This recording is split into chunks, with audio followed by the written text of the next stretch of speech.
তো দেখো বন্ধুরা, এই যে মাছ কাটার পরে ও কিন্তু মাছের যে কাঁটাগুলো আমি ফেলিনি ওখান দিয়ে, তো সেগুলো কিন্তু বসে বসে খাচ্ছে দেখো। তো এটাও তোমাদের সাথে একটু শেয়ার করলাম। ও কিন্তু ওখানে বসে বসে খাচ্ছে।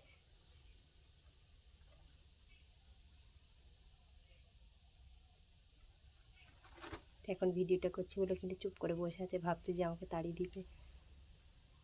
এই দেখো খাচ্ছে। তো আমি মাছ কেটে কিন্তু ফেলিনি, মানে এখনও ধোয়া হয়নি কলপাটটা, তো ধোবো বলে আর মাছটা নিয়ে উঠে এসেছি, আর ও দেখে এসে খাচ্ছে। তাও ভাবলাম তোমাদের সাথে একটু শেয়ার করি। তো চলো আমি এবারে